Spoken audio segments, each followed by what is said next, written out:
Perspectiva se emite en vivo. De lunes a viernes de 7 a 12 horas en Radio Mundo 1170 AM de Montevideo y sus plataformas digitales. El presidente de Estados Unidos, Joe Biden, cumplió esta semana 100 días al frente del gobierno. Hasta ahora su mandato viene mostrando un talante bien distinto al de su antecesor, Donald Trump. Aquellas cataratas de tweets y los enfrentamientos cuerpo a cuerpo con periodistas típicos del líder republicano han dado paso a un estilo de conducción más discreto y con esporádicas apariciones en los medios. Sin embargo, esa gestión, la de Biden, llama la atención de todo el mundo por la agenda ambiciosa que ha planteado y en especial por sus 3 grandes planes destinados a poner a Estados Unidos en movimiento otra vez después de la crisis provocada por la pandemia. El primero es el plan de rescate de 1,9 billones de dólares que ya fue aprobado en marzo por el Congreso. El segundo, dedicado a crear puestos de trabajo, anunciado en las últimas semanas y de más de 2 billones, se centra en infraestructuras para la renovación de carreteras, puentes, cañerías de agua potable, redes eléctricas, acceso generalizado a Internet y desarrollo de tecnologías amigables con el medio ambiente.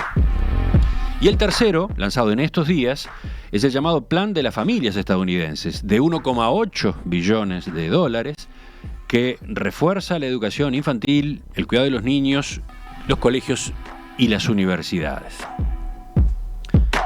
Compatriotas, la economía del goteo nunca funcionó, es el momento de hacerla crecer desde abajo, dijo Biden este miércoles cuando expuso su hoja de ruta en la primera presentación que realizaba ante el Parlamento. En un momento de su alocución, explicó que para financiar sus planes, que cuestan más de 6 billones de dólares, como veíamos, propone más recursos para combatir la evasión fiscal, pero además subas de impuestos a las mayores empresas y a las personas más ricas de ese país. How do we pay for my jobs and family plan? I made it clear we can do it without increasing the deficits. Let's start with what I will not do. I will not impose any tax increase on people making less than $400,000. ¿Cómo pagamos mi plan de empleo y familia? He dejado claro que podemos hacerlo sin aumentar el déficit. Bueno, empecemos por lo que no voy a hacer. No voy a imponer ninguna suba de impuestos a las personas que ganan menos de $400,000 al año. Pero es hora de que las empresas estadounidenses y el 1% más rico de los estadounidenses empiecen a pagar su cuota justa, expresó Biden. Y fue más allá. Llamó a los congresistas a votar el proyecto de ley que protege el derecho a organizarse en sindicatos y dijo que está dispuesto a firmar el aumento del salario mínimo a $15 la hora. Nadie que trabaje 40 horas por semana debe vivir bajo la línea de pobreza, enfatizó. Entonces, ¿qué están dejando estos 100 días de Biden en la Casa Blanca? ¿Qué posibilidades de éxito tienen esos planes sociales y de reactivación de la economía? Vamos a examinarlo en los próximos minutos. Vamos a armar una especie de mesa de análisis internacional. Nos acompañan, como es costumbre en estos casos, los anfitriones. Acá en Montevideo, Gustavo Calvo, buen día. Buenos días, Emiliano. Muchas gracias otra vez por la invitación. En París, Leo Harari. ¿Cómo te va, Leo? Muy bien. Buenos días para todos. Y desde Estados Unidos volvemos a convocar a la profesora Jennifer Preble, doctora en Ciencias Políticas por la Universidad de North Carolina. Jennifer, también bienvenida. Buen día. A ver, voy con una primera pregunta para una consideración general. Muchos esperaban con Biden un gobierno de transición, que apaciguara los ánimos después de la presidencia de Trump, pero sin grandes novedades. Ahora hay quienes hablan de un gobierno de transformación y hasta de revolución. ¿Qué impresión tienen ustedes así en pocas palabras? Jennifer. Bueno, me llama la atención, yo creo que los primeros 100 días sorprenden en cuanto está definido la visión de Biden, no tanto en el contenido de su proyecto, pero también en la presentación. define muy bien la crisis económico y social que estamos pasando. Y eso también llama la atención, un hombre más bien viejo, privilegiado, muy metido en el sistema, pero identifica muy bien la crisis multidimensional, no solo económico, pero social en racismo, inmigración, y lo relaciona a la crisis política que estamos viviendo. Y articuló un argumento que creo que es su argumento de su mandato, que es: si no afrontamos estas crisis económicas y sociales, el régimen democrático está en peligro. Su argumento es que no podemos seguir con un proyecto no haciendo nada frente a desigualdades, a pobreza en niños de 14%, a 575,000 personas muertas en la pandemia, a una policía que mata a un hombre negro. No podemos seguir así y pensar que la gente va a tener confianza en el gobierno y en el sistema democrático. Hay que actuar. Entonces, esa visión yo creo que es muy bien articulada. Yo en mi vida no me recuerdo de un presidente que decía que el sistema democrático está en peligro y hay que actuar. Yo creo que llama al ciudadano, llama a los en el Congreso que sí quieren proteger el sistema, de actuar y actuar rápidamente. Entonces, me gusta el planteamiento de su proyecto también, no solo el contenido. Gustavo, ¿cómo se está comparando lo que hace Biden con lo que tú esperabas? En realidad me ha sorprendido porque ha identificado bastante bien los problemas. Lo que sucede es que después de los problemas tenemos que pasar al diagnóstico de las causas y después a definir las soluciones. Biden hizo todo en su discurso. Entiendo que me parece que describe muy bien los problemas. Obviamente no estoy de acuerdo con algunos aspectos de lo que dice, pero me parece que las causas desde el punto de vista de la ciencia económica no son las que él entiende. Me parece que deja de lado el pragmatismo político norteamericano tradicional para refugiarse en una posición ideológica, y eso no es bueno. ¿Cuál es la posición ideológica? La posición ideológica es ver toda la sociedad norteamericana a la luz de los postulados, por ejemplo, de Bernie Sanders. Es decir, decir que, después lo hablamos un poco más en profundidad, Emiliano, pero decir que Wall Street no tuvo nada que ver con el crecimiento norteamericano es no entender nada de lo que pasó en los últimos 100 años en Estados Unidos. De todas formas, vayamos a lo positivo en esta primera intervención. Biden es parte de un partido demócrata. Jennifer, no la conozco personalmente, me parece que es joven, pero esta épica de apelar a la esperanza, el Partido Demócrata siempre lo utilizó como instrumento.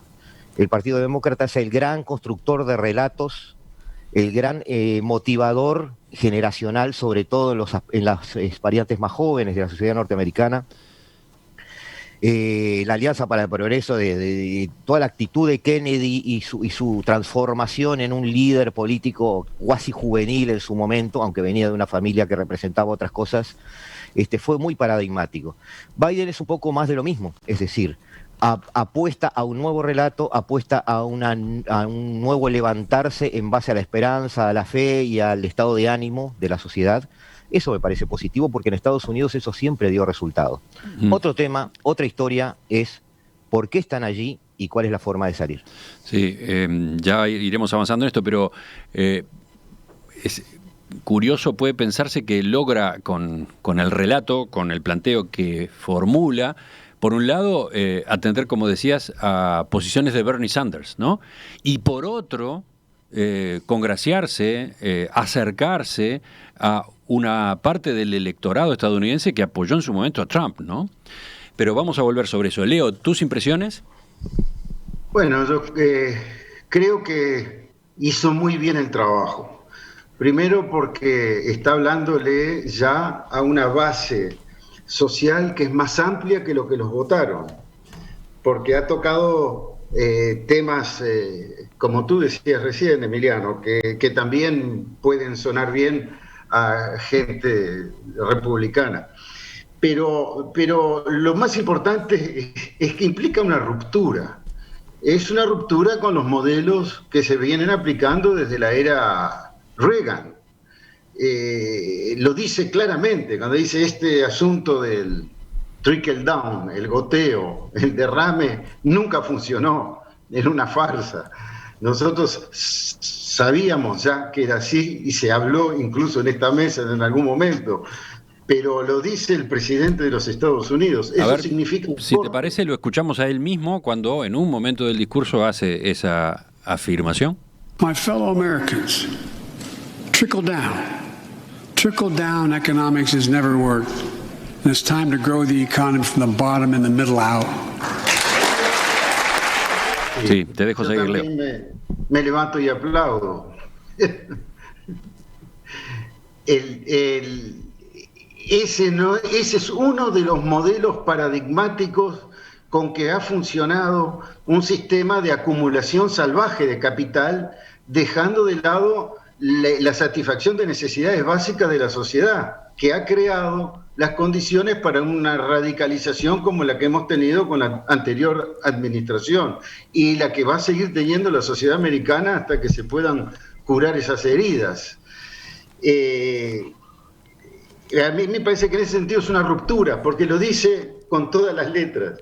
No es que se sugiere o que por efecto de o no. Él fue derecho a decir esto que nos vendieron no funcionó nunca.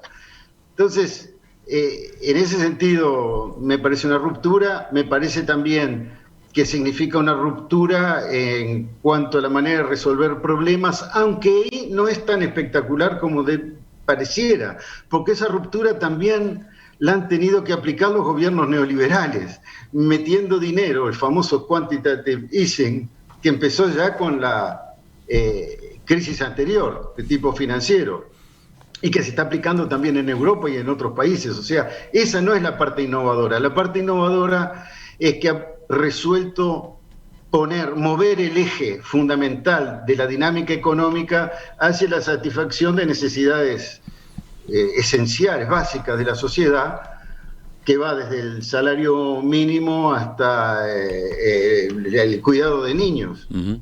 Sí, impresiona cómo se apoya en el Estado, ¿no? Cómo coloca al Estado al frente y cómo echa camiones de billetes, dinero y más dinero en poner en marcha una cantidad de líneas de acción, tanto en el terreno social como en el de las inversiones en infraestructura, como en el sostén a empresas, como en la educación, como en los planes de salud. Es un shock muy impactante por su volumen. Jennifer, ¿tú cómo ves ese aspecto y ese vuelco al Estado? Bueno, yo creo que es...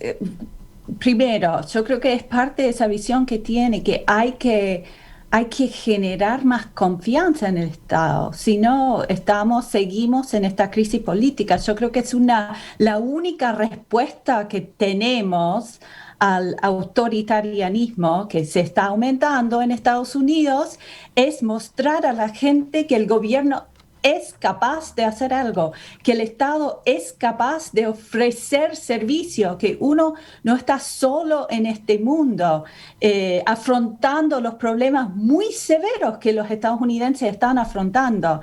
Y yo quería volver al punto que decía Gustavo, que eso no es pragmático en términos políticos. Si miramos las encuestas políticas, es muy pragmática. 70% de los estadounidenses apoyan el Rescue Plan. 79 apoyan una propuesta de mejorar autopistas, puentes, etc. 70 apoyan mejorar high-speed internet. 68 renewable tax credits. O sea, el apoyo está ahí, la gente está esperando, lleva años esperando. Y el discurso de Trump funcionó porque el discurso de no Trump, pasó a ver, nada. ¿cómo entra Trump en tu análisis? Perdón. Porque Trump entra, o sea, el espacio se abre a uno que es antisistema cuando el sistema no funciona, cuando el sistema no responde, cuando llevamos 30 años con la desigualdad aumentando, con salarios que estancan, con gente que trabaja 3 trabajos y no puede llegar a la línea de pobreza, con niños que abandonan. Muy bien, Jennifer. Muy bien, Jennifer. Y si no respondemos a eso, y no tenemos otra manera de hacerlo sino por el Estado.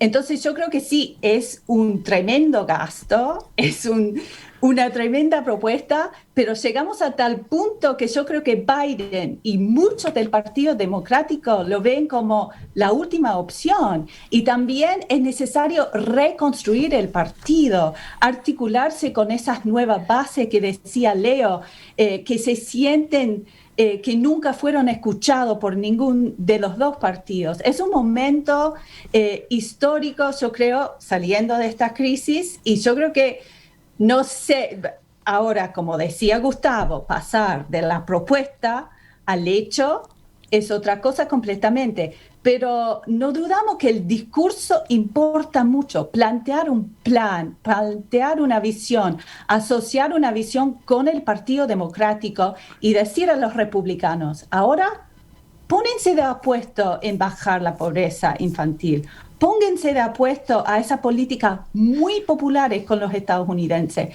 Es un apuesto, yo creo, importante en afrontar el momento en el cual estamos. A ver, Gustavo, estabas recién interviniendo para apoyar lo que decía Jennifer. ¿En qué sentido? O sea, cerraba con eso que tú dejabas abierto hace un rato de las causas, ¿no? Ver las causas, a ver. Claro, porque el tema es ver en qué términos leemos, en qué códigos leemos este discurso. Yo no me olvido de dónde viene Biden. No me olvido el estado de cosas en que está ahora y quiero desembarazarme del efecto Trump. El efecto Trump implica que hablamos permanentemente de él, accionamos en base a él y no lo sacamos de la conversación. Entonces, hay que sacar a Trump de la conversación en el sentido de decir, si hay alguna política que Trump siguió y se va a seguir, sin ningún tipo de prejuicios y sin ningún complejo, se sigue. Por ejemplo, el cheque de los $1.400 es una continuación del cheque de los $1.600, de los otros $2.000 que se dieron antes. No hay ningún problema en hacerlo y sacarnos de encima ese complejo.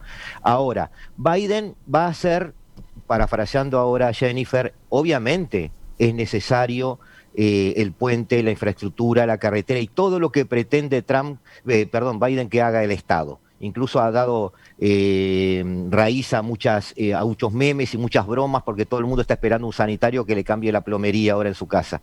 Pero el tema es que todo eso no funciona si no hay empleo. Y el gran secreto de la levantada económica prepandemia de Estados Unidos bajo Trump fue el empleo. Otra vez el empleo. Cuando Biden se queja de que las fábricas están cerradas, el empleo que es necesario, se olvida de que ese estado de cosas es lo que le hizo perder la elección a su partido, a la salida del gobierno que lo provocó y del cual él era vicepresidente. Entonces yo leo en cierta medida lo de Biden sin ser excesivamente crítico con él, como una especie también de decir, bueno, hasta acá llegamos, hago un poco de autocrítica también, sin decirlo. Es decir, él dice que hace 30 años se sucede este tipo de cosas. Entonces, nadie puede honestamente decir que 48 meses de gobierno de Trump provocaron estas cosas. No tiene sentido. Es decir, Trump no cayó de Marte. Lo vengo diciendo desde hace años. Trump es el resultado de una situación, no el causante de la situación. ¿No era que no íbamos a hablar de él? No, para sacarlo de encima lo quiero sacar. Durante el discurso de Biden, y termino con esto, como broma no, pero como anécdota, alguien dice que sonaba un celular, un iPhone, aparentemente, que lo interrumpió 2 o 3 veces. A mí me parece que el iPhone lo estaba llamando y le estaba diciendo, oye Joe, recuerda que yo crecí cuando los costos me cerraban si el 80% de mis insumos eran hechos en países donde se pagaba menos de $7 la hora. Recuérdalo, Joe. Y eso sucedió durante el gobierno de Obama. El primer iPhone es de finales del 2007. Mencionaste al pasar lo de las cañerías. No sé si los oyentes siguieron el discurso de Biden, pero cuando detalla el plan de trabajo con todo lo que implica en materia de inversiones en infraestructura, es tan amplio, tan gigante lo que está previsto, que uno de los párrafos dice, el plan de trabajo para los estadounidenses crea empleos, escuchen, reemplazando el 100% el 100% de las cañerías principales del agua potable y también las de llegada a los domicilios, de modo que cada estadounidense pueda beber agua limpia y pura. Eso es reemplazar los que son hechos de plomo. Claro. No es todo No todos, los que están hechos de plomo. Y además, esos son tubos más bien en distritos de comunidades de color que están sufriendo. Lo vimos en Michigan, lo estamos viendo en Georgia ahora. Yo creo que está... Y tiene un lado, Jennifer, tiene un lado medioambiental también por el tema de la contaminación, ¿no? Sí, y además, qué desgracia que el país más rico del mundo tiene niños tomando agua con plomo dentro y teniendo problemas de neurológicos después. Me parece... Bueno, por eso, a esos extremos llega el plan, llega también a la distribución de conexión a Internet en las zonas rurales más perdidas, ¿no? Ese es otro de los puntos. Si fuera latinoamericano diríamos que es demagógico y populista. Pero no por la definición. Pero no dije que lo fuera. Política. Digo por la forma en que plantea el discurso. Porque la definición populista de ciencia política es una política antisistema, ¿no? Y su política no es antiestado, antisistema, antiinstitucional, es proteger la institucionalidad. Sí, si me permitís, Emiliano. Dos anotaciones pequeñas, porque me importa algo que Jenny insiste y que nosotros no lo dejamos pasar, pero que creo que tiene mucha razón. Una de las cosas que está pasando en Estados Unidos es que la clase política está muy radicalizada y en el Partido Demócrata realmente piensan que la democracia está en riesgo. No es un discursito o una frase. Esto nosotros no lo percibimos tan claro como Jenny, que está ahí, observándolo, pero sí es cierto de que lo que está en juego es mucho más grande que una administración u otra. Está en juego el sistema, y lo que refleja ese discurso es: vamos a poner todo lo que tenemos arriba de la mesa para salvar el sistema y recuperar el liderazgo, porque es otro de los temas principales que tiene Estados Unidos. Entonces, están jugando con todas las fichas y van a usar todos los medios que tengan porque piensan que el sistema está en juego. Esto es un tema principal que creo que me gusta dejarlo planteado ahora y lo discutiremos en otro momento. La segunda cosa, mucho más pegada a la tierra, es que él no tiene 4 años por delante. A mitad de camino tiene elecciones, y en esas elecciones se le juega todo el programa, porque exactamente. En medida en que cambie la composición del Congreso y tenga 2 senadores más los republicanos, va a quedar bloqueado, como ya vimos que se hacía con el gobierno de Obama. Entonces, tiene que ganar todo el terreno posible ya ahora en estos muy pocos meses. O sea que tiene que conseguir los recursos, echarlos a andar y empezar a tener cosas para mostrar en menos de 2 años. Es una jugada en donde realmente creo que están poniendo todos los medios que tienen. Me parece que es extremadamente interesante y implica una ruptura real con con décadas de neoliberalismo. Estoy mirando lo que los oyentes nos comentan a propósito de este análisis que está corriendo. Por ejemplo, Marcos dice: 28 millones de estadounidenses no tienen seguro de salud. Diariamente hay 6.300 desalojos. Muchos pierden sus buenos trabajos y quedan literalmente en la calle. Esa es una realidad en Estados Unidos. A ese tipo de situaciones, problemas, también responden los planes de Biden, ¿no? Así quedó claro en el discurso de este miércoles ante el Congreso. Un discurso en el que prácticamente no hubo una palabra, ¿cómo decirlo?, que no tuviera algún sentido, ¿no? Un discurso de una enorme densidad, 1 hora de alocución, llena de anuncios, llena de fundamentación de los anuncios, con un estilo, por otro lado, totalmente distinto al de Trump, claro, pero además distinto incluso al de quien fue su compañero de gobierno en su momento, ¿no? Distinto al de Obama, un estilo muy como persuasivo, conversado, coloquial, pese a que estaba leyendo, la forma en la que le hablaba a los congresistas, bueno, y a la población era muy particular. Y sobre ese discurso volvemos enseguida. El presidente de Estados Unidos, Joe Biden, cumplió esta semana 100 días al frente del gobierno y el miércoles presentó su hoja de ruta en lo que fue su primera alocución ante el Congreso. Un discurso de 1 hora que ha removido de la política de Estados Unidos y que ha dado pie a reacciones en distintos países del mundo. Impresiona todo el dinero que está poniendo de parte del Estado en juego, impresiona la concepción que desde el lado republicano algunos tildan lisa y llanamente de socialista o comunista. Estamos analizando estos primeros 100 días y ese discurso. Nos acompañan desde Estados Unidos la politóloga Jennifer Preble, acá en Montevideo Gustavo Calvo y en París Leo Harari. ¿Volvemos al Congreso? ¿Volvemos al miércoles de noche? For too long, we've failed to use the most important word when it comes to meeting the climate crisis. Jobs. Jobs. Jobs.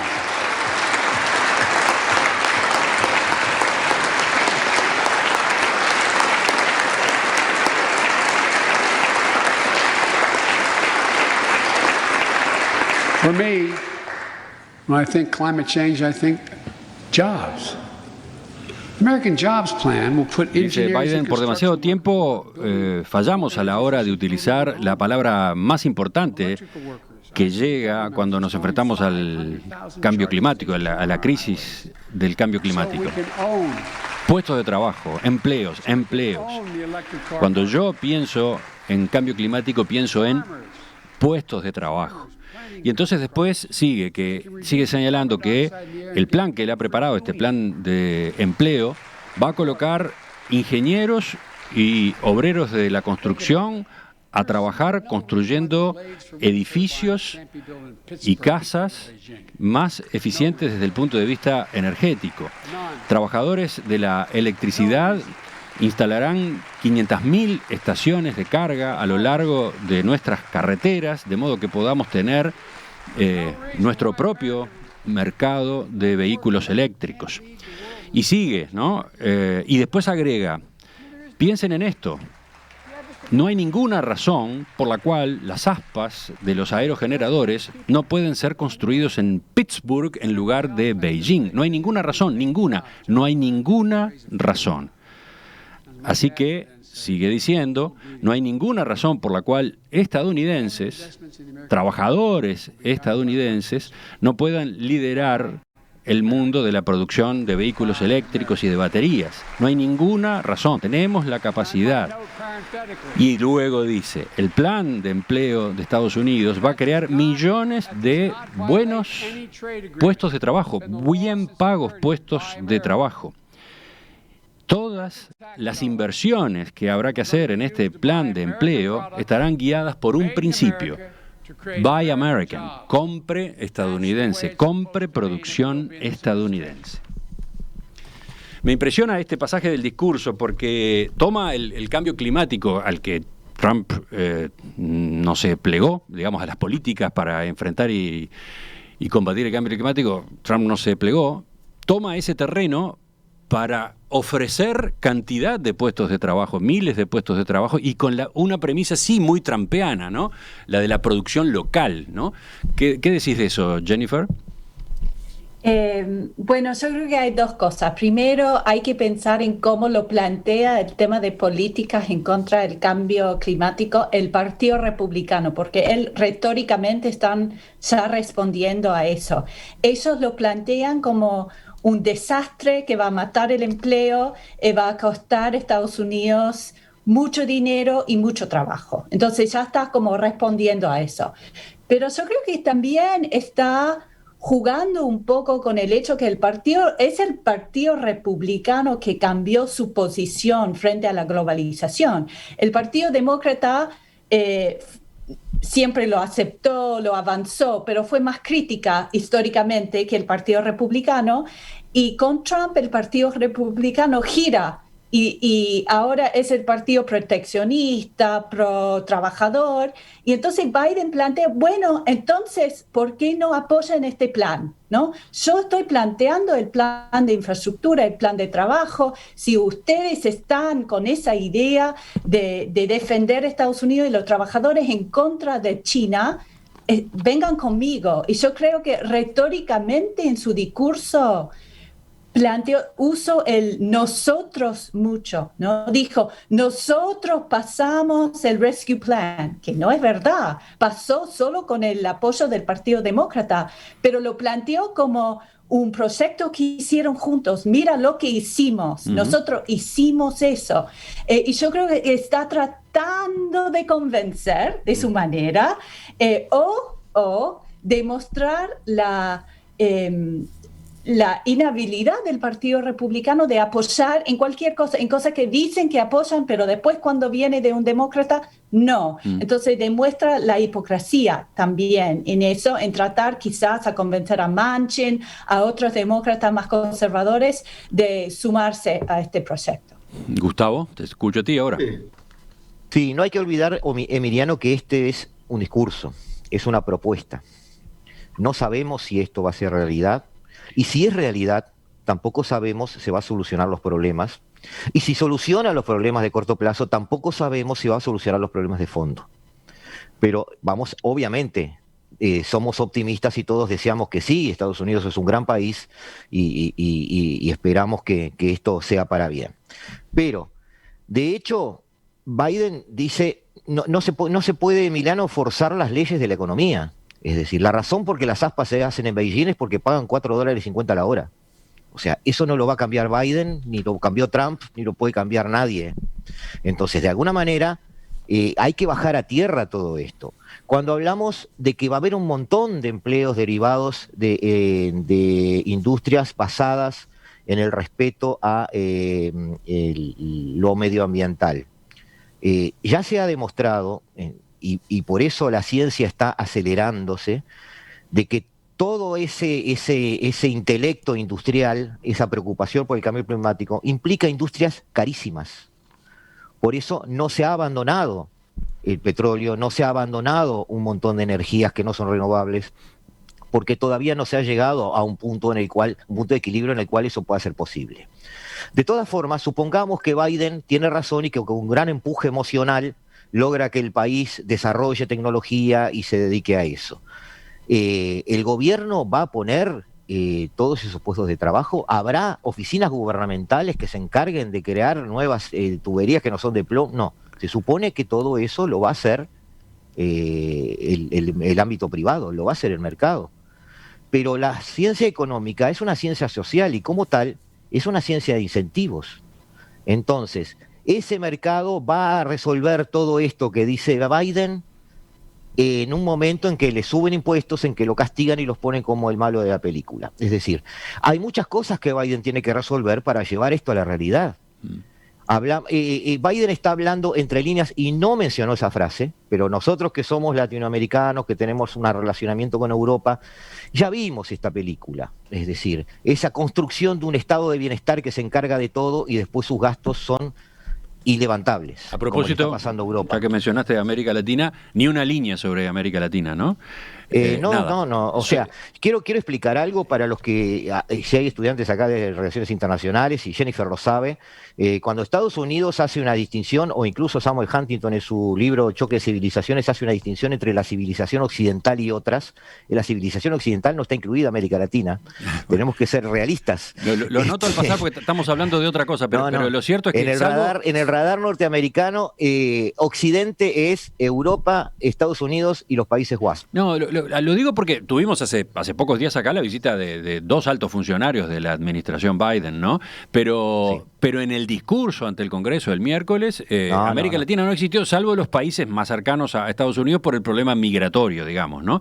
Esas visitas fueron para ordenar el patio trasero, nada más. Pero vuelvo ahora al tema que estábamos viendo. Leo, tú también querías hablar de este planteo de los planes sobre el cambio climático generando puestos de trabajo y no solamente puestos de trabajo en la construcción, sino también en la producción de las máquinas, de los aparatos que se van a utilizar.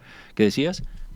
No, justamente, primero de todo, no mencionó América Latina. Ese es un discurso para los norteamericanos. Ujú. Nos importa a todos los demás por la influencia que tiene global.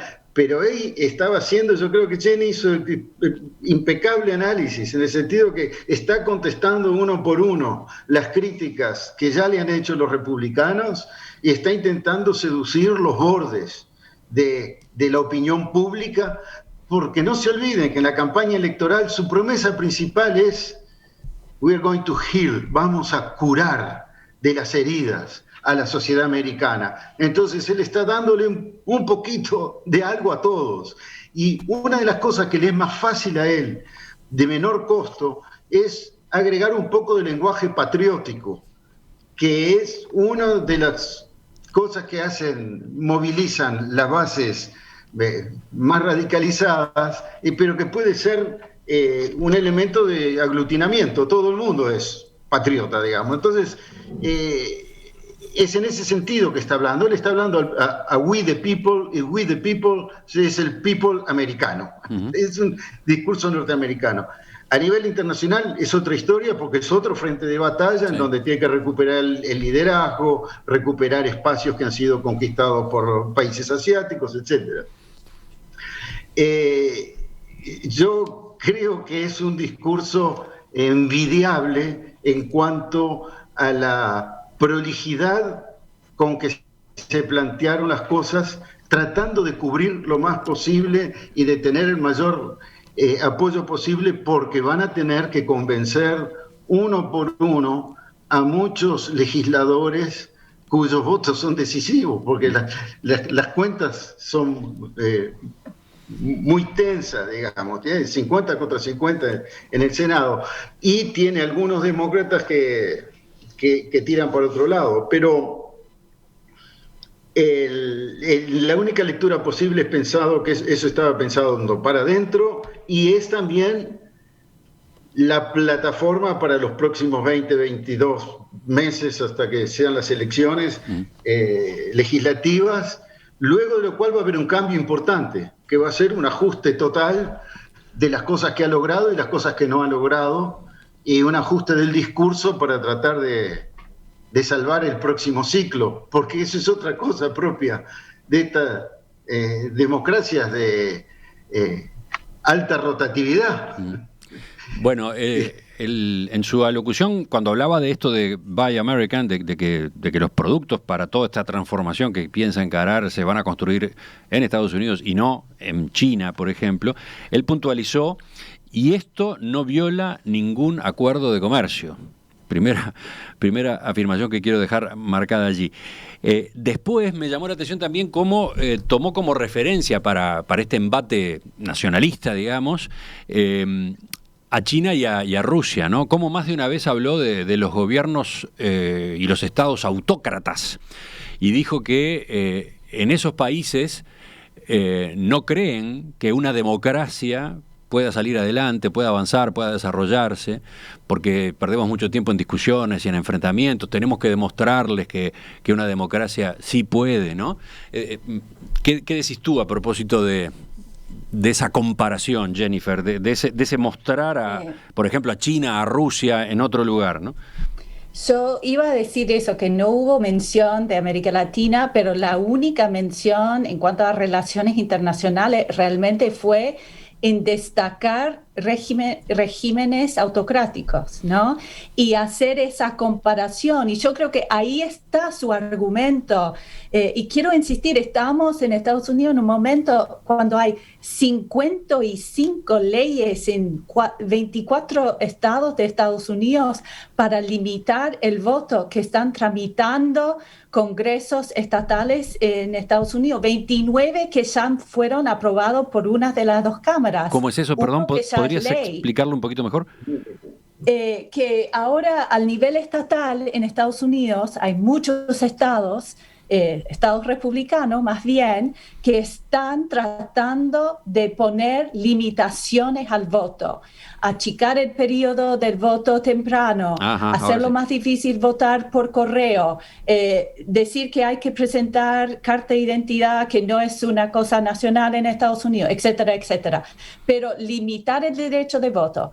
Y se ha aprobado en Georgia uno muy extremo que da el poder al Estado de intervenir en los municipios para tomar control del conteo del voto, y sabemos que si eso habría sido posible en esa elección, podía haber cambiado la elección. Eso es el backdrop, ¿no?, de lo que está pasando en Estados Unidos. Estamos pasando en Arizona ahora, están recontando los votos, una compañía privada que no quiere decir cómo están recontando los votos. Y entonces él plantea que nosotros no somos tan distintos, este régimen es frágil, hay que protegerlo, no queremos ser como China y Rusia. Y plantea estos dos países como ejemplos autoritarios que hay que evitar, pero también que Estados Unidos como líder, y quizás yo como latinoamericanista, esto me cae mal, deberíamos mostrar al mundo que un régimen democrático puede funcionar. Yo creo que eso es bastante arrogante, ¿no? Estados Unidos ha tenido problemas por mucho rato, no ha siempre apoyado la democracia, sobre todo en América Latina, pero lo plantea así como para vender su idea y para convencer a los estadounidenses, y en eso insisto, que eso es un nuevo punto para un presidente estadounidense, decir que nuestro régimen democrático es frágil, que nosotros con nuestras instituciones que celebramos siempre podemos estar al borde de un régimen autoritario. Eso es distinto y es un señal que está mandando y juntándolo a su proyecto más allá y también a su política exterior, que encuentro muy coherente y muy interesante. Enseguida completamos esta mesa de análisis internacional, de hecho, en el espacio de la entrevista central, con el foco puesto en Estados Unidos. Ya sobre el final de esta mesa, les propongo que volvamos al discurso del miércoles de Joe Biden ante el Congreso de Estados Unidos con un párrafo, casi en los últimos minutos, que engancha con lo que recién señalaba Jennifer en su última intervención. Our Constitution opens with the words, as trite as it sounds, we the people.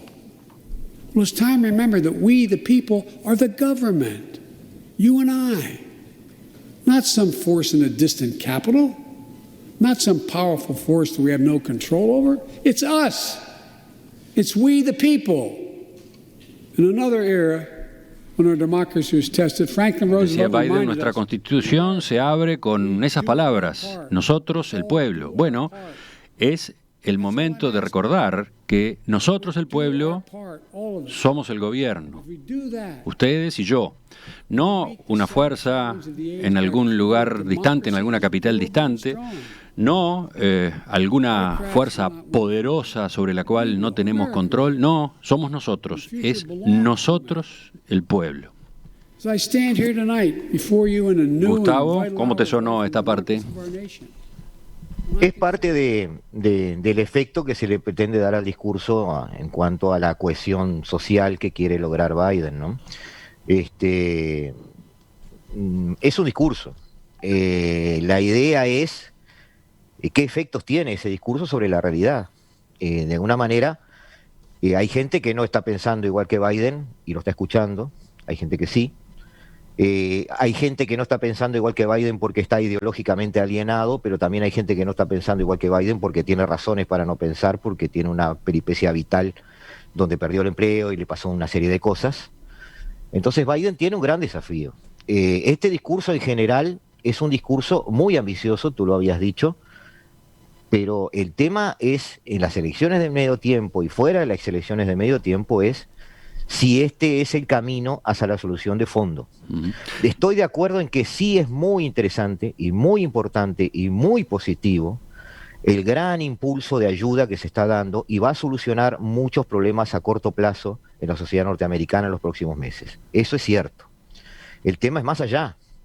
El tema es más allá. Yo me quedé también con ganas, igual que Jennifer, de escuchar algo más sobre política exterior.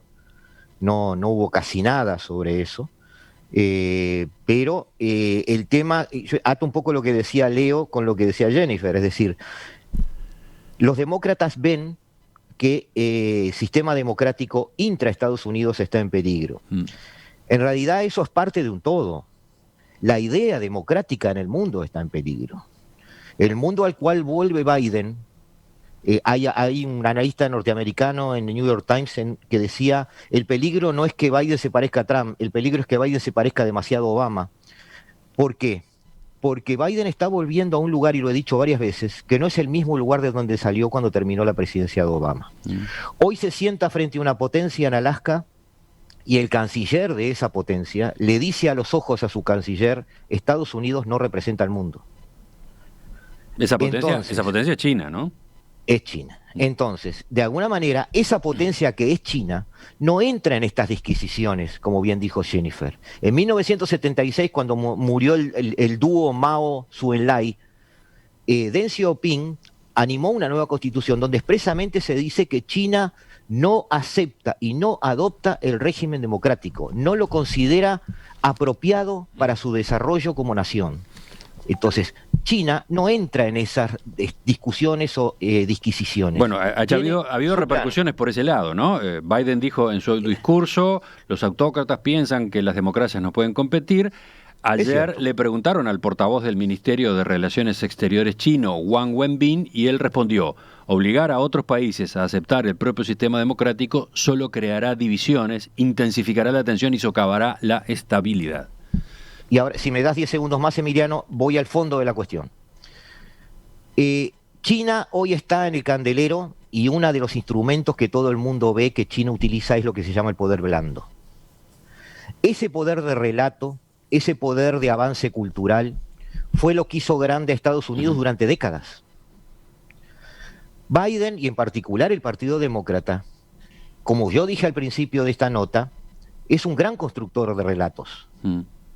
Ese poder blando, ese ideal norteamericano, que como bien dijo Leo en otras tertulias, hoy está más calmado porque está Biden en el poder, pero como bien dijo Leo en otras tertulias, siempre fue una gran ilusión y todos nos comimos el cuento del gran sueño americano.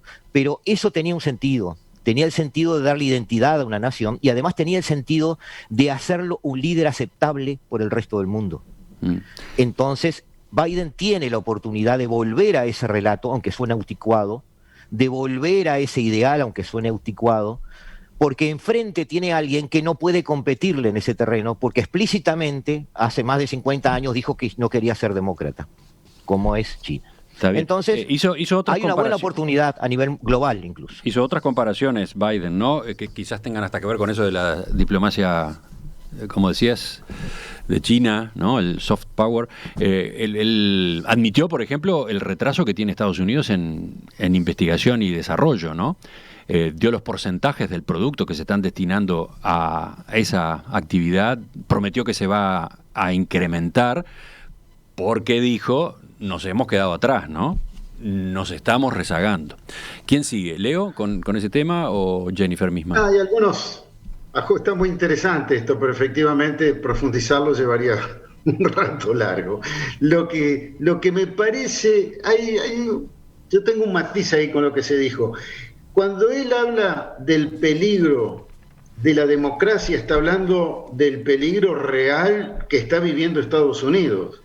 Y cuando lo proyecta hacia las relaciones internacionales, no es China o Rusia, son los populismos que están corrompiendo las democracias de los países aliados o potencialmente aliados de Estados Unidos, el mundo occidental. El peligro más grande para Estados Unidos, una vez determinado que el enemigo estratégico es China o eventualmente China y Rusia, el problema principal es que sus aliados sean sólidos porque los va a necesitar. Y casi todos los grandes países tienen el mismo problema,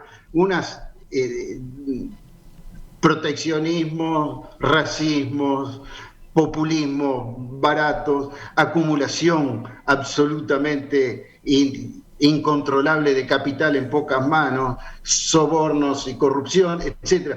Lo mismo que ha sufrido y sufre todavía Estados Unidos y en cierta medida lo está conteniendo, está pasando en Francia y en Alemania y en los Países Bajos y en Brasil, y etcétera, etcétera, y en India. Bueno, entonces, ese es el peligro al que él se estaba refiriendo cuando decía que la democracia estaba en peligro en Estados Unidos. Jennifer, te toca el cierre a ti, se nos fue el tiempo. Si miramos para adelante, después de este discurso y de las reacciones que ha habido, por ejemplo, desde el Partido Republicano, donde se califica como despilfarro todo lo que la administración Biden se propone gastar, ¿qué es lo que tú marcás para que estemos observando ahora? Bueno, pasando del dicho al hecho, hay un gran espacio. Y sobre todo por las reglas institucionales que tenemos, que hace que si los demócratas están dispuestos de usar el sistema de reconciliación para aprobar, por ejemplo, la ley de infraestructura y la ley de familias americanas, quizás estas leyes pueden aprobar, pero eso tendría que pasar por el sistema de reconciliación y habría que convencer a los demócratas más conservadores de sumarse al proyecto, ¿no? Porque tendrían que votarlos todos. ¿Qué es el sistema de reconciliación? Es una regla que permite que por temas del gasto se puede circunventar la regla de que requiere 60 votos para abrir discusión en el Senado. Muy difícil de explicar, pero hace que no necesitan el apoyo de republicanos para pasar una ley, pero solo puede funcionar porque tiene que juntar las dos cámaras para leyes relacionadas al gasto y al presupuesto. Entonces, por ejemplo, la ley que busca poner protección al voto a nivel nacional, eso no se lo puede hacer por reconciliación y está bloqueado en el Senado. Leyes para inmigración no van a poder pasar así y está bloqueado en el Senado. Leyes para limitar armas están bloqueados en el Senado. Todos temas que Joe Biden también puso en la agenda.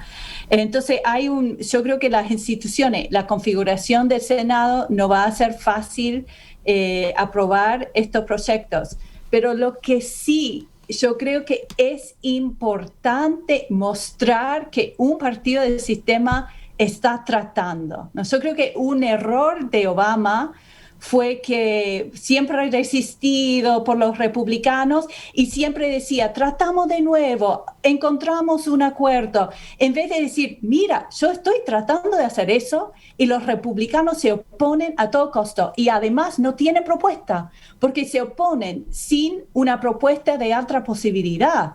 Entonces yo creo que ahí se está poniendo una línea que electoralmente será importante. Y una última cosa, muy importante, creo que esas políticas se enfocan en niños y mujeres en la nueva ley, ¿no? Si pensamos, y comunidades de color, si pensamos quién pagó el costo de la pandemia en términos muy, muy altos, son los niños, son las mujeres y son trabajadores de color. Y yo creo que esas políticas responden a esa crisis en este grupo, que son votantes no los niños, pero madres de familia, votantes muy importantes para el Partido Demócrata. Jennifer Preble desde Estados Unidos, Gustavo Calvo desde Montevideo, Leo Harari desde París. Gracias por acompañarnos en esta mesa de análisis en la que, igual que Biden, teníamos una agenda demasiado ambiciosa. Hay demasiados temas que había que tratar hoy. Creo que nos aproximamos por lo menos y dejamos, espero, la inquietud en nuestros oyentes para que por su lado profundicen y sigan observando ese escenario político, económico y social de Estados Unidos que se presenta tan pero tan interesante. Volvemos a charlar con ustedes en cualquier momento, ¿les parece? ¿Cómo no? Muchas gracias por la invitación. Hasta la próxima. Hasta siempre. Gracias.